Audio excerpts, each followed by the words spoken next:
বর্তমানে সাগরে ভাসছে টাইটানিকের চেয়েও 5 গুণ বড় বিলাসবহুল জাহাজ, যেটি কিনা 4টি ফুটবল খেলার মাঠের সমান, যার নাম ওয়াসিস অফ দ্য সিস। এতদিন পৃথিবীতে সর্ববৃহৎ জাহাজ হিসাবে বিখ্যাত ছিল ফ্রিডম অফ দ্য সিস। তার চেয়েও ওয়াসিস অফ দ্য সিস প্রায় 75 ফুট বেশি লম্বা। নির্মাণ শুরুর আগে রিয়েল ক্যারিয়ান একটি প্রতিযোগিতার আয়োজন করেছিল। সেই প্রতিযোগিতায় বিশ্বের বিভিন্ন স্থান থেকে প্রায় 91,000 নাম সংগৃহীত হয়। বিপুল সংখ্যক নাম থেকে অবশেষে ওয়াসিস অফ দ্য সিস এই নামটি নির্বাচন করা হয়। 22 তলা বিশিষ্ট এই বিলাসবহুল জাহাজটিতে রয়েছে 16টি ডেক এবং 2700টি বিলাসবহুল রুম। জাহাজটি একসাথে 6300 যাত্রী ধারণ করতে পারে। জাহাজটি নির্মাণ করতে খরচ হয় প্রায় $1.5 বিলিয়ন এবং নির্মাণকালীন সময় লাগে 3.5 বছর। জাহাজটি নির্মাণের উদ্যোগ গ্রহণ করা হয় 2006 সালের ফেব্রুয়ারি মাসে। তারপর 2007 সালের 12 নভেম্বর নির্মাণ কাজ শুরু করা হয় এবং নির্মাণ কাজ শেষ হয় 2009 সালের 1 নভেম্বর। জাহাজটির ওজন 2,25,282 টন, আর টাইটানিকের ওজন ছিল 86,328 টন। 71টি দেশের প্রায় 2,400 জন ক্রু নিয়োজিত রয়েছে এই জাহাজটি পরিচালনায়।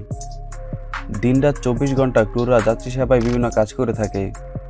শুধু জানালার কাছে জমে থাকা নোনা জল পরিষ্কার করার জন্য রয়েছে ডজনখানেক ক্রু এবং 18টি রোবট। দিনরাত 24 ঘন্টা জাহাজটির লন্ড্রিতে প্রায় 34 জন ক্রু কাজ করে থাকে, যাদেরকে দিনে প্রায় 20,000 টেবিলের কাপড়, ন্যাপকিন, বিছানার চাদর, তোয়ালে ধোয়া, ইস্ত্রি করা এবং ভাঁজ করতে হয়। মোট 7টি ভাগে ভাগ করা হয়েছে এই জাহাজের বিশেষত্বকে, যেমন central park, swimming pool, fitness centre, বিনোদন কেন্দ্র প্রভৃতি। বিশ্বের প্রথম ভাসমান উদ্যানটি এই জাহাজেই অবস্থিত, যেখানে 12,000 গাছের চারা এবং 65টি গাছ রয়েছে। জাহাজের পিছনের অংশে রয়েছে 750টি আসন বিশিষ্ট থিয়েটার, যার মধ্যে রয়েছে সুইমিং পুল। মজার ব্যাপার হচ্ছে জাহাজের এই জায়গাটি দিনে ব্যবহৃত হয় সুইমিং পুল হিসাবে, অথচ রাতে ব্যবহৃত হয় সাগরের একটি থিয়েটার হিসেবে।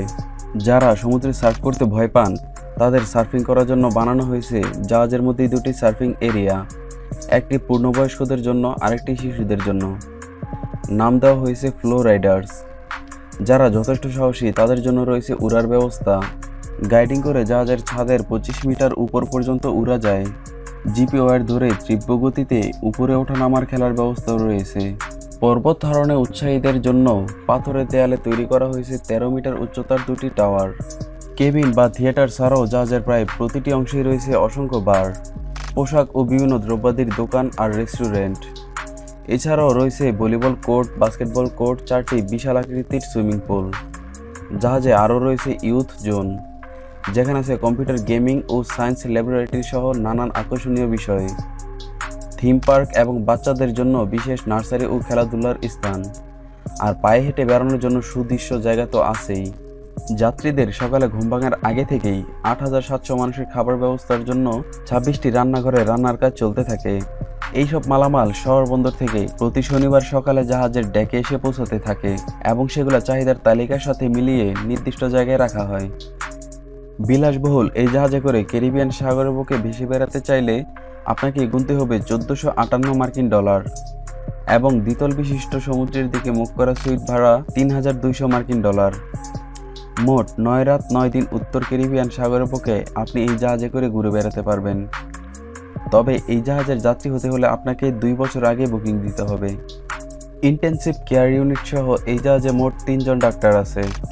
ইন্টেনসিভ কেয়ার ইউনিটে একজন মানুষের যাবতীয় চিকিৎসার ব্যবস্থা আছে।